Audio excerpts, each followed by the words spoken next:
Vem descobrir e abraçar a nova você. Seja muito bem-vinda à Louva a Deusa. Já se passaram quase 2 anos. Em alguns momentos se tornou até doloroso pensar sobre o que era o mundo antes da desastrosa chegada e sem avisos da Covid-19. Na verdade, sem aviso para aqueles que não acompanhavam ou não acreditavam na possibilidade de uma nova pandemia assolar o mundo. O fato é que esse momento nos pegou de surpresa, e não foi das boas. O vírus nos obrigou a ficar em casa, mas nem todo mundo pôde. Então tivemos o primeiro registro de morte, 12 de março de 2020. Rosana Aparecida Urbano, 57 anos. Morreu apenas um dia depois de ser internada, já em estado grave. Desde lá até aqui, são 566.013 mães, pais, filhos, namoradas, avós, sobrinhos e amigos que nos deixaram neste caminho. E que esteja claro, são mais que 500 mil de nomes, que eu não vou conseguir citar um por um aqui, mas que são muito mais do que estatísticas nas matérias dos jornais. Os protocolos de segurança que exigem o distanciamento tornaram esse momento ainda mais difícil. Uma despedida fria, sem a oportunidade de rever o rosto daquela pessoa querida uma última vez, sem o abraço e o colo de outras pessoas queridas para consolar nessa situação que por si só já é muito difícil. O luto se tornou um sentimento recorrente para nós, mesmo para quem não perdeu ninguém diretamente. Nesse cenário, como poderíamos compreender de forma menos dolorosa possível a morte de alguém, as mudanças repentinas em nossas vidas, as relações que acabaram? Como lidar com a saudade nesse contexto tão caótico? Deusa, eu sei que esse é um assunto difícil. Machuca. E hoje a minha intenção aqui é estender as minhas mãos para te ajudar a atravessar esse mar tortuoso. Aliviar um pouco essa dor que parece arrancar um pedacinho do nosso coração todos os dias. O tema de hoje é saudade. E com saudade, vamos juntas iniciar essa prosa. E hoje aqui com a gente no nosso estúdio virtual, Catiúcia Ribeiro, Omo Ogum, filósofa, mestra e doutora em filosofia africana pela UFRJ, mulherista africana e CEO no AG1 Filosófico e coordenadora no Laboratório de Africologia e Estudos Ameríndios, também da UFRJ. Seja muito bem-vinda, eu estou muito honrada e feliz de te ter aqui com a gente hoje. Obrigada, gratidão, Rotep família. Bom dia, boa tarde, boa noite, boa madrugada, boa escuta para quem vai fazer essa travessia conosco. Muito obrigada, Sofia e as gurias. Então vamos! Inclusive, eu estou muito feliz de te ter aqui para essa conversa, que ela é uma conversa bastante importante. Inclusive, é um tema recorrente nas artes, na literatura, na filosofia, né? Até a gente estava fazendo a pesquisa para esse episódio e a gente se deparou com uma série de narrativas sobre o luto a partir de uma perspectiva bastante ocidental, né? E eu acho, né, tô falando do luto, porque eu acho que nesse momento específico que a gente tá vivendo, de pandemia, é meio difícil a gente falar sobre saudade sem antes falar sobre o luto, né? Então, eu queria saber, a partir da sua perspectiva, da sua visão, dos seus estudos, do seu campo de pesquisa, como que você enxerga o luto? Bem, partindo das filosofias africanas, né, que são os meus epicentros de localização, nós precisamos compreender como é a visão de mundo a partir dessa realidade, né? Nas filosofias africanas, nas concepções de mundo africana, né, nas culturas africanas, a morte ela tem uma outra relação. Não é a relação que é construída aqui no Ocidente, né? Essa relação de perda, de fim, né? Nós entendemos a morte como um fim. E nas filosofias africanas, né, no continente africano, nós compreendemos como um processo, um vir a ser, uma continuidade.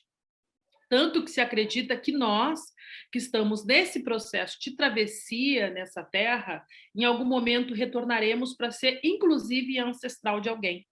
Então, nesse sentido, a morte ela é como se dizia na antiguidade africana, especialmente em Kemet, no Egito Antigo, que é o nome original, é sair à luz do dia, né? Você sai à luz do dia e quando você sai à luz do dia, você ilumina quem está. Porque também tem uma concepção de entender que essa luz é uma luz de permanência, né? É alguém que não se vai por completo.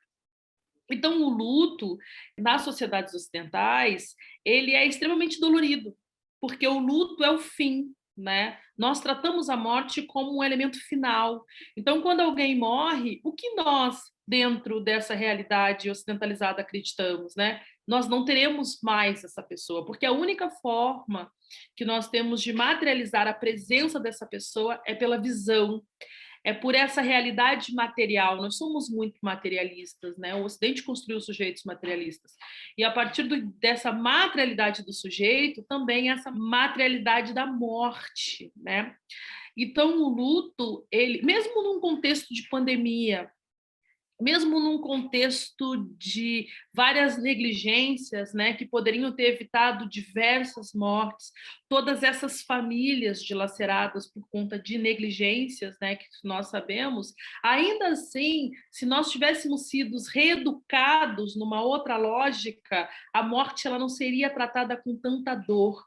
Mesmo que fosse, e é importante dizer também, Sofia, que acreditava-se que a morte ela tem um percurso, mas a morte ela pode vir antes desse percurso, né? A morte ela pode acontecer antes desse destino do que está traçado. E ainda assim você compreende a morte como um princípio.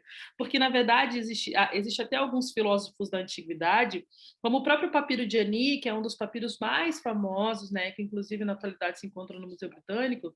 Ani dizia: estou me preparando para a minha vida, minha real vida. Isso aqui é só um percurso na Terra. Isso é muito importante, né? Porque nesse momento nós também começamos a redefinir a ideia de individualidade, né? A ideia de indivíduo, a ideia de singularidade, a ideia de fim. O que é o fim? O fim pode ser um recomeço. Então, a morte ela é lida desse jeito. Então, o luto, ele não é que ele não exista. A dor ela existe, mas ela não é algo que você vai sentir como se fosse inexistente, como fim. Você constrói essa saudade, né? Já que é o nosso tema, você constrói essa saudade dentro de uma outra realidade. Que lindo, tudo que você disse, né? Eu fiquei pensando quanto que não é também acaba sendo, quando você muda esse olhar e pensa na morte como uma continuidade, uma travessia, né? Que dali pra frente tem mais, né?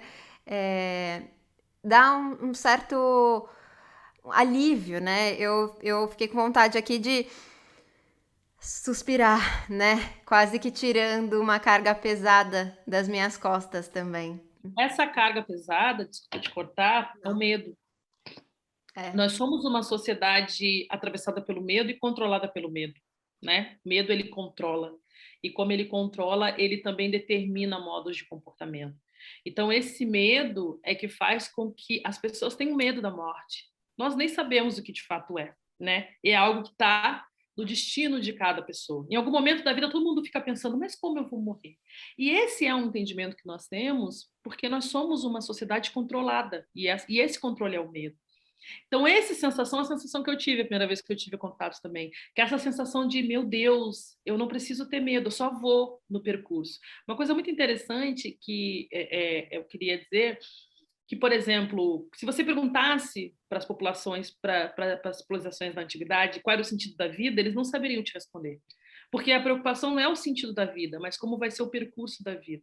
Então, se tu está preocupada com o percurso da vida, tu não tem medo de como a vida vai se dar no final, porque tu está vivendo agora o percurso, porque você também tem esse equilíbrio com esse ser que não está morto, está vivo, junto contigo nessa travessia, mesmo que não esteja em presença física. E você falou bastante sobre ancestralidade, e a gente até separou aqui uma fala sua do TEDx, da Unicinos.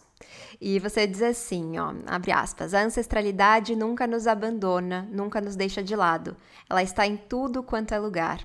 Está em tudo que é vivo, no vento, na materialidade, no chão, em uma música, em uma poesia, na filosofia, na luta, na natureza, no movimento de caminhar e em cada um de nós.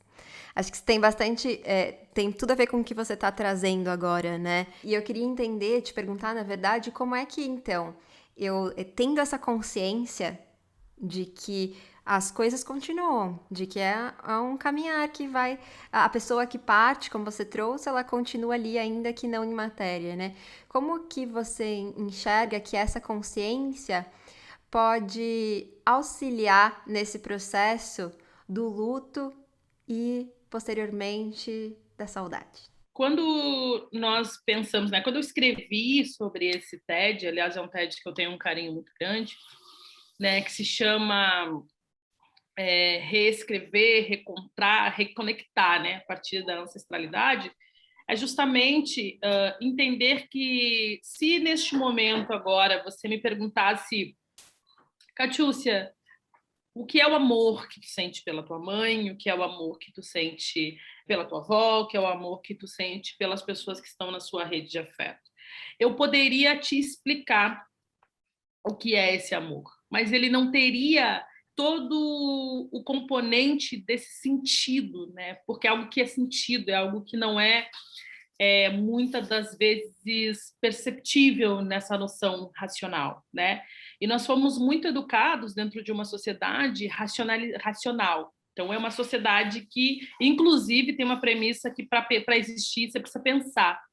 Então, automaticamente, você vai ativar a sua racionalidade para pensar sobre essas questões.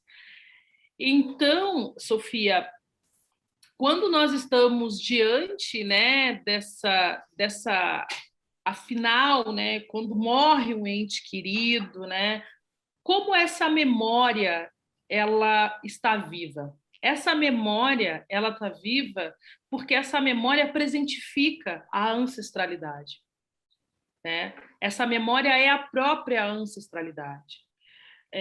Quando a minha avó fez a passagem, e por mais que naquele primeiro momento tenha aquela dor, mas não é uma dor de fim, né? Mas depois de um tempo, quando começa a lembrar da pessoa, quando começa a contar o que a pessoa, o que viveu com a pessoa, o que é mais mágico, quando começa a sonhar com essa pessoa. Isso são formas de presentificar esse ente querido, essa pessoa que nós amamos. E isso só é possível a partir da ancestralidade. A ancestralidade, ela é a própria materialização da saudade, né? Porque quando nós sentimos saudade, geralmente saudade nós sentimos de coisas que são boas, coisas que amamos, né? De um momento, de uma pessoa, de uma música. Por isso que a ancestralidade está em tudo que é vivo, porque a saudade ela vem e presentifica esse viver, ela revive esse momento. E se ela revive esse momento, não se foi, não se findou, né? Está aqui em tudo que é vivo. Então, é por isso que a ancestralidade ela é alinhada nesse processo, né? Por isso que para os povos africanos a ancestralidade ela é muito fundamental. Todos os povos no mundo têm ancestralidade, mas os povos africanos cultuam a ancestralidade como um princípio espiritual, justamente para entender que esse culto à espiritualidade mantém viva a chama da saudade. Né? Então, se pensar, por exemplo, em pessoas que há muito tempo voltaram, né? Fizeram ao retorno à terra dos ancestrais, ou à massa de origem, como nós falamos no candomblé. Essas pessoas não estão vivas, mas o que é estar vivo? Né? O que é a vida? Né? O que é sentir? Porque quando eu lembro da minha avó, eu lembro da voz dela, lembro da voz dela falando comigo. Então, isso é vivo, ela está viva. Isso não se perde. Isso é uma memória viva e pulsa dentro de nós, porque traz um acalento, traz amor, traz vontade de chorar. Isso é vida, né? Choro para as espiritualidades africanas e para as filosofias africanas é potência, porque está te lavando. Então, tá nessa efervescência dessas memórias que são vivas. Então, a saudade, ela é a ancestralidade, porque a saudade configura o ontem, e o ontem é o hoje também, inclusive projeto futuro. E você falou de choro, eu tô aqui com um nozinho na garganta, te ouvindo, assim, né? E aí eu fiquei aqui, enquanto você falando sobre a saudade ser a ancestralidade e como isso mantém tudo vivo, né? Tudo permanece vivo. E eu fiquei pensando se a gente... Pode parecer uma pergunta meio boba, mas talvez importante, talvez nos leve a algum lugar. A saudade, a gente só sente saudade de coisas boas, daquilo que a gente acha bom? Ou a gente também sente saudade de coisas não tão boas assim? É uma pergunta boa, uma pergunta filosófica. É. Uma pergunta filosófica. Não diria que seria, não é boba, né? Eu acho até pertinente. Mas será, eu vou te devolver essa pergunta com outra pergunta. Será que nós sentimos saudade ou será que nós lembramos e identificamos o que dói, o que é ruim, né?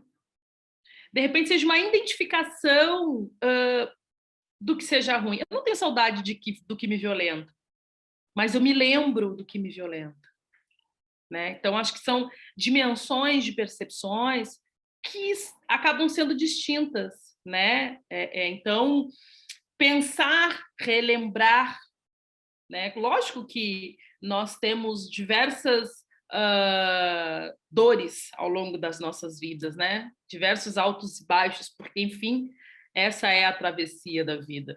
Mas eu não leio como saudade, eu leio como uma lembrança negativa. Até mesmo, se fosse configurado como saudade, poderia ser uma possibilidade de reavaliar para construir numa outra realidade, numa outra perspectiva, ou como num ensinamento. Eu gosto muito quando o meu babalorixá traz algumas coisas para nós, por exemplo, porque às vezes eu, né, sou mulher de Ogum, né? Então, às vezes eu tô no dendê, tô fervorosa assim, e ele fala assim: "Minha filha", né, aquela sabedoria ancestral, mas tudo tem um porquê. Para essa realidade material que nós vivemos, às vezes isso não faz muito sentido ouvir naquele momento. Mas de repente, muito tempo depois, aquilo que foi ruim já esvaziou a dor, né? Já esvaziou a mágoa. Fica a lembrança, mesmo que negativa. Pode servir para um aprendizado. Né? Então, essa pergunta é uma pergunta muito pertinente e muito importante mesmo de se pensar. Né? Será que a gente tem saudade do que é ruim? Mas se nós sentirmos saudade do que é ruim, por que não fazer dessa lembrança um aprendizado? E aí é um ensinamento ancestral, que é olhar para trás, que é Sankofa, você olhar atrás para reconstruir a frente. A gente precisa realmente olhar atrás para reconstruir a frente. E falando em reconstrução, eu acho que esse processo de viver o luto, e o luto, ele não é necessariamente vivido a partir, né, apenas da perda através da morte, ou a perda, né, entre aspas aqui, porque a gente já está repensando esse conceito. O luto pode ser vivido a partir de uma relação que é rompida, a partir daquilo que não é mais, né, de mudanças na nossa vida, né? Já que estamos falando sobre reconstruir, né, olhar para trás para reconstruir, eu queria pensar um pouquinho nessa reconstrução de vínculos, porque muito ainda presa aqui a nossa perspectiva ocidental de que há um rompimento desses vínculos, né, seja através da morte, seja através, né, e aí quero te perguntar também sobre as relações que se acabam. A gente pegou aqui uma aspas da Ana Cláudia, que é médica e escritora, que diz assim: o luto é um trajeto existencial. Não é de tempo, não é intensidade. É um caminho que acontece a partir daquele dia em direção à reconstrução do vínculo. Então, eu queria te perguntar se o vínculo, ele é um elemento sem o qual não existe saudade. Olha, a saudade, ela é uma expressão do vínculo. Ela é um sentimento, né, atravessado por essas relações. Quando nós sentimos saudade de tudo que é vivo, né, e a morte, como eu trouxe, ela não é interpretada, né, nesse lugar, né, de fim, e sim ela constitui uma ligação, né? Ela é um sopro do divino, né? Então, o luto, ele é um trajeto existencial. Né? Ana Cláudia, desculpa, está coberta de razão. Então, o luto ele precisa ser vivido, ele precisa ser experimentado. A questão é que nós lidamos com esse luto de uma forma muito dolorida, né? No terreiro, nós chamamos de axixê. O axixê é quando uma pessoa faz o retorno e durante 7 dias você presentifica a memória, aquela memória vai ficar viva. Então você canta, você dança. Esse é um processo de uma travessia existencial do luto, né? Então isso é para mostrar que sim, essa pessoa retornou, esse ser vivo melhor, né? Retornou, mas não se findou. Então por isso que sim, leva tempo, é uma travessia, né? É um caminho, eu gosto muito dessa ideia de caminho, né? Mas quando ele faz esse caminho, ele faz essa reconstrução do vínculo. E essa reconstrução do vínculo é esse sopro desse amor, né? É esse sopro dessa esse sopro presentifica, né? Esse novo vínculo, porque, por exemplo, se nós não lidarmos mais como fim, e fizermos essa reconstrução desse vínculo, você não vai mais sentir dor, né? Você vai lidar sempre com a saudade, e a saudade é a reconstrução do vínculo, né? Tem uma autora que eu gosto muito, que ela é uma pensadora nigeriana chamada Oyeronke Oyewumi, e ela traz a ideia de uma cosmopercepção, né? Ela diz que a noção de uma cosmovisão ela está extremamente atravessada, né, por alguns elementos ocidentais que viciam a nossa forma de olhar o mundo. Então eu olho para o sujeito e eu automaticamente já desenho o que esse sujeito é. E isso é para tudo, na forma, né, como nós percebemos o mundo. Ela nos convida a partir de uma cosmo-percepção e, por que não, uma cosmo-sensação. Nas filosofias africanas, nós também trabalhamos com a ideia da sensação, do sentir, como um elemento que constitui uma realidade. Se eu começo a não mais racionalizar, mas se eu começo a sentir, esse vínculo se torna ele se constitui num outro lugar, mas ele não se desfaz. O vínculo que eu tenho com os meus avós, ele é eterno, né?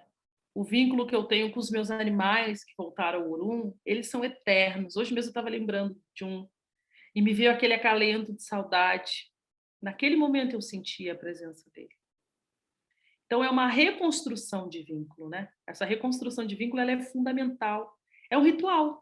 Tudo é um ritual, né? Sombofo Somé, uma outra pensadora, outra filósofa, no espírito da intimidade, e ela traz isso, né? Essa filosofia da intimidade, de um ritual, que tudo é um ritual, tudo é um grande ritual. Ritual, nós aprendemos que ritual geralmente é o que está presente dentro das religiosidades, mas não, essa reconstrução de vínculo, lidar com essa saudade é um ritual, e os rituais geralmente te fazem melhor, te deixam melhor. Então, essa reconstrução, essa saudade é um ritual. E o ritual de entender como será, a partir de agora, esse caminho até que essas duas realidades se reencontrem novamente.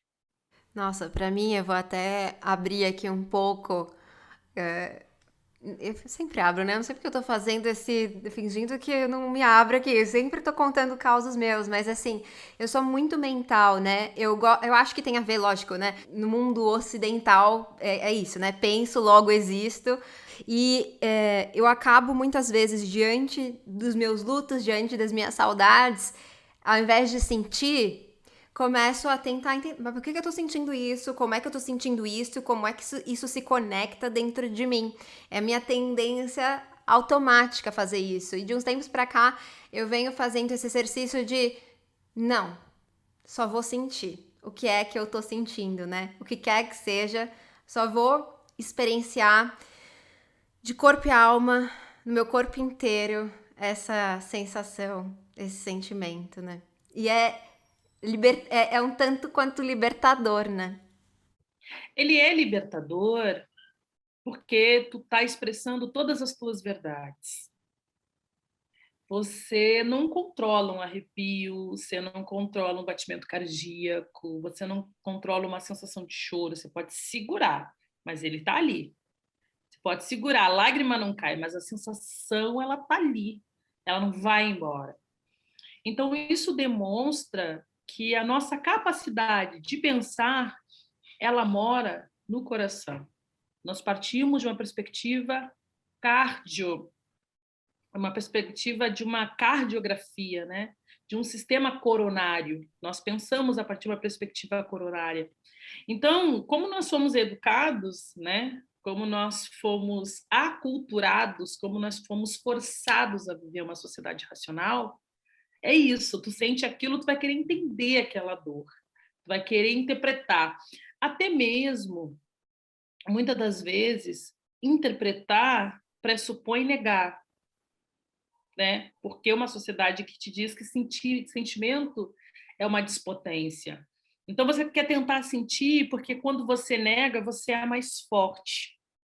Mas vou te dizer uma coisa: para um princípio filosófico africano, a força está no sentir, porque você traz à tona, você explode, e quando explode você não segura. Então essa é a força, né? Uma das coisas que eu sempre fico muito pensativa quando eu vejo as pessoas pedirem desculpa por chorar, por exemplo. As pessoas vão chorar e falam, ai, desculpa. Imagina, a tua maior potência é o choro. O choro, ele é ebulição. Ele tá te lavando. Água é vida. Água é efervescência. Então, nós precisamos chorar sim. Porque quando nós choramos, nós viemos da água, né? Nós viemos do útero. E esse útero traz esse líquido amniótico. E esse líquido amniótico são as águas matriciais que dão efervescência na criação do mundo.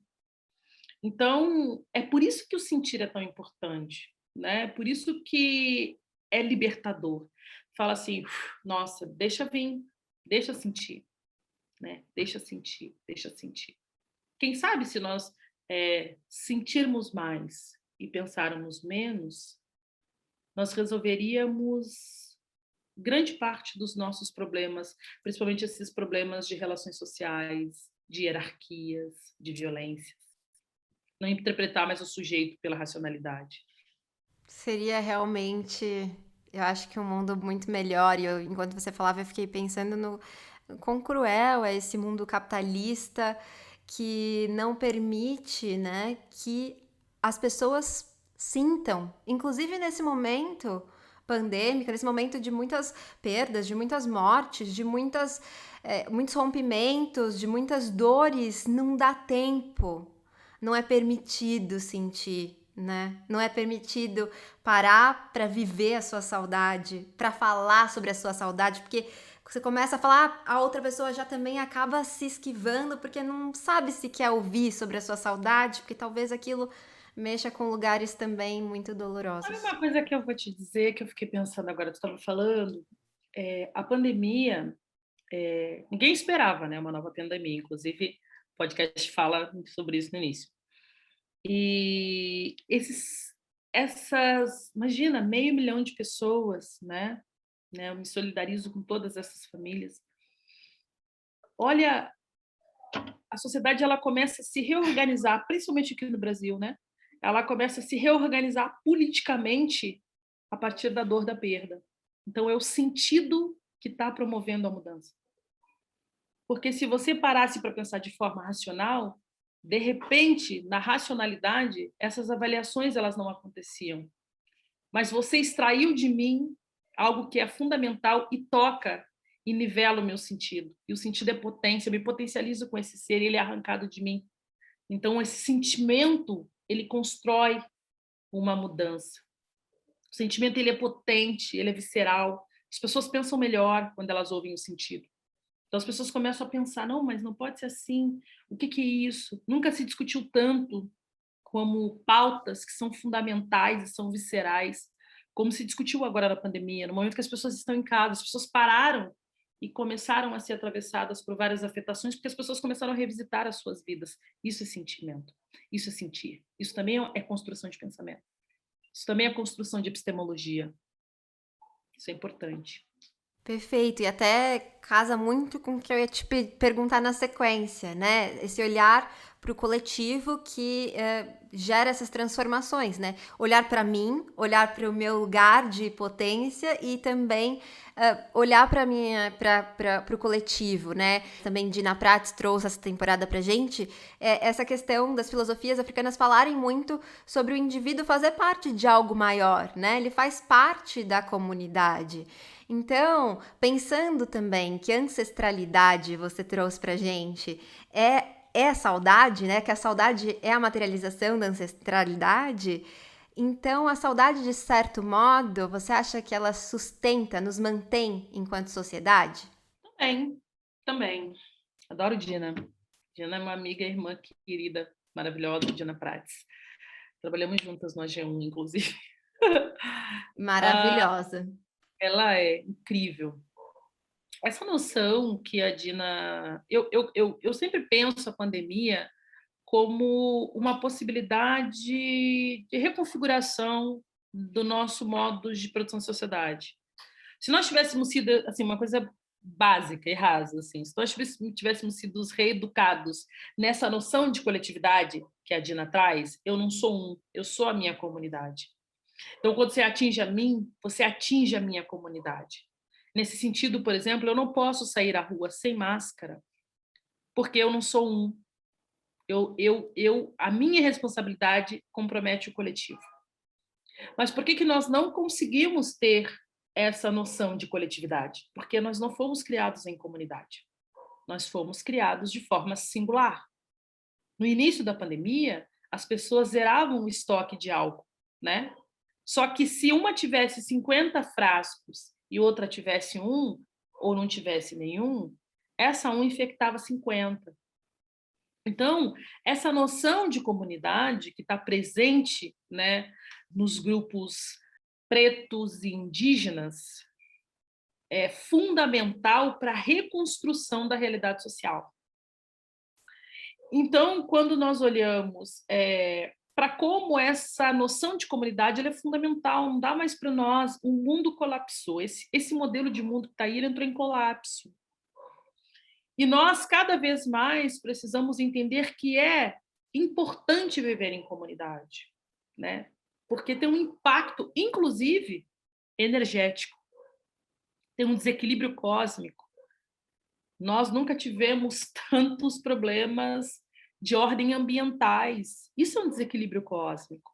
Então, tudo está num processo, né, de mudança. Nada é eterno, exceto a mudança, já dizia o filósofo da antiguidade, Heráclito. Então, essa noção de mudança e de troca, ela é fundamental. Então, acho que a pandemia ela traz isso, né? Ela resgata um pouco isso, assim. Mas não nessa sociedade adoecida. Ela resgata isso nos grupos que sempre vivenciaram isso. Ailton Krenak inaugura a pandemia trazendo ideias para adiar o final do mundo, onde ele traz isso. Esse modelo de humanidade que está aí, ele é falho. Ele foi construído para atender a esse modelo de mundo. Só que esse modelo de mundo está em ruínas. Né? Então, acho que sim, sim. Tudo isso para te dizer que sim. Né? Eu acredito muito que essa noção de comunidade ela é um atributo que nos faz pensar. Acho que a pandemia ela traz isso, né? Isolamento, quase 2 anos de isolamento social, mais de 560 mil mortes, e nós ainda não aprendemos a viver em coletivo, em comunidade. Isso é fundamental, isso é emergencial. A gente precisa realmente parar e revisitar outros lugares, assim, né? Porque não dá para continuar como estamos, né? Não dá para você passar por tudo isso e achar que aquele modelo de sociedade, aquela forma que a gente estava vivendo, funciona, porque nitidamente não funciona. Não precisava da pandemia para a gente saber disso, mas, enfim, tornou ainda mais escancarada essa informação, né? Eu ia dizer, inclusive, que não precisava. De fato, tu trouxe algo que é muito importante, né?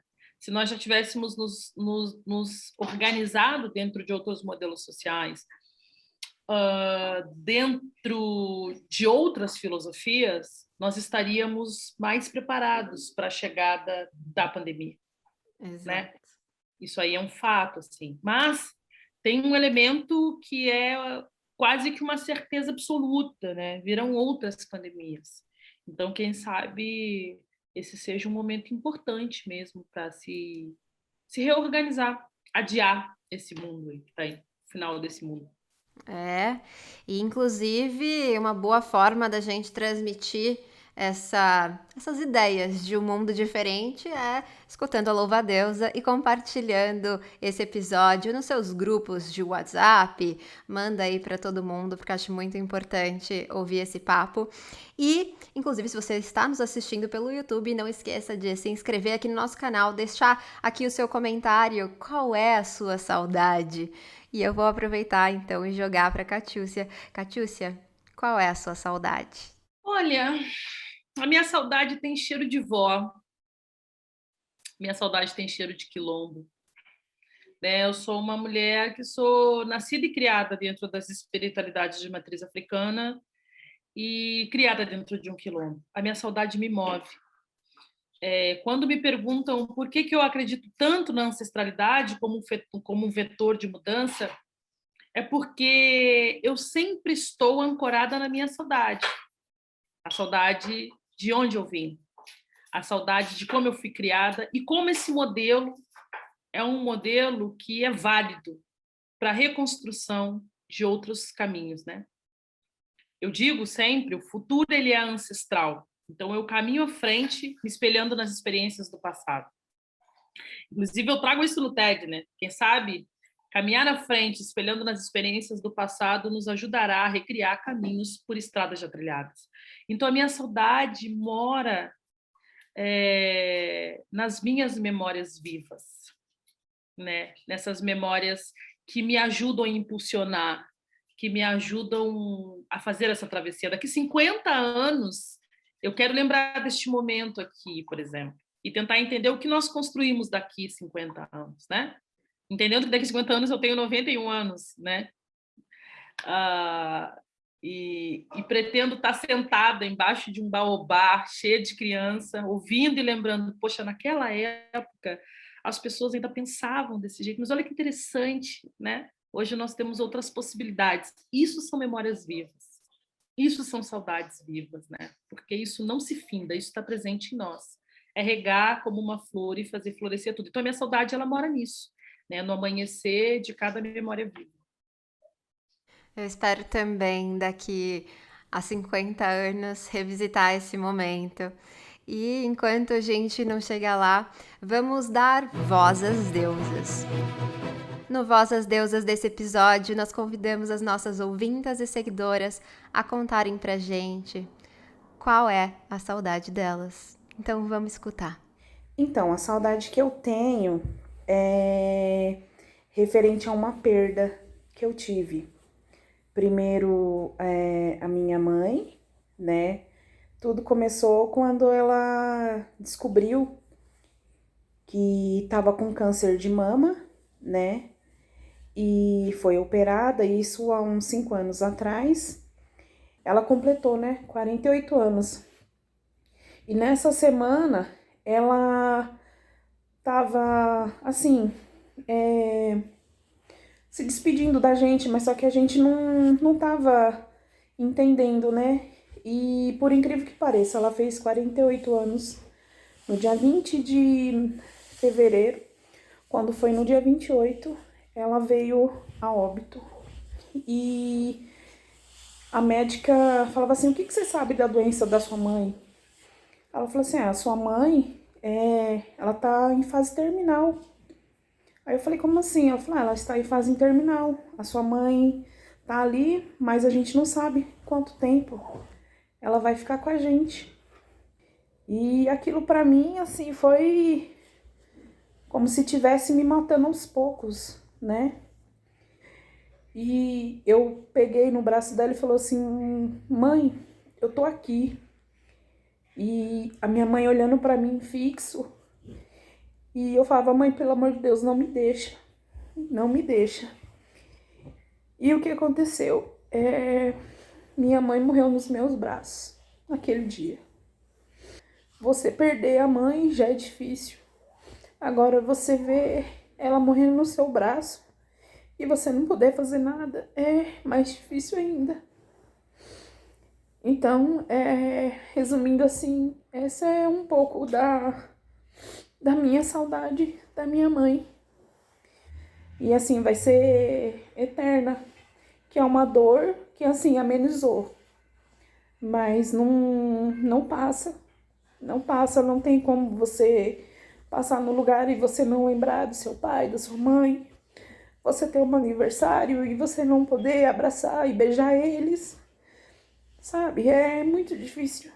Mas a gente vai levando, né? E eu senti saudade de gente, saudade de abraços, saudade do convívio, saudade das mulheres à minha volta, dos cafés da tarde juntas, saudade das pausas que a gente fazia, do olhar, do aconchego, do acolhimento. Eu senti saudade da liberdade que a gente tinha, saudade dos almoços de domingo com a minha família, saudade de abraçar, de acolher, saudade de olhar para o outro e dar aquele sorriso, aquele abraço. Eu senti saudade de mim também. Eu senti saudade daquela pessoa que estava nascendo, pós segunda filha, que voltou a trabalhar, que voltou para o mercado de trabalho e a pandemia veio e parou tudo isso. Eu senti saudade daquela mulher forte, corajosa que estava nascendo e que eu enterrei por um tempo. E que agora eu tô voltando a buscar ela de novo. Então eu sinto saudade às vezes de coisas que eu nem vivi. E eu vou recitar um poema da Flor Bela Espanca que representa para mim muito bem esse sentimento da minha saudade. O meu mundo não é como os dos outros. Quero demais, exijo demais. Há em mim uma sede de infinito, uma angústia constante, que nem eu mesma compreendo, pois estou longe de ser uma pessimista. Sou antes uma exaltada, com uma alma intensa, violenta. Uma alma que não se sente bem aonde está, que tem saudades, sei lá de quê. Bom, eu sinto saudade, eu acho que muito da união que a gente sentia através das reuniões que a gente podia fazer com a família.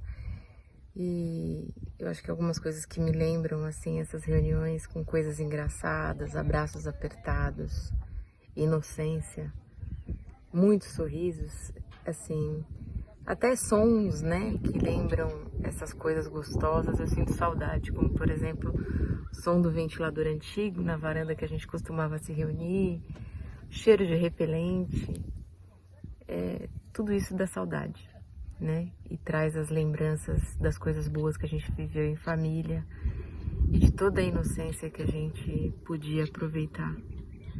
É muito bom. Era muito bom e eu espero poder fazer isso em breve.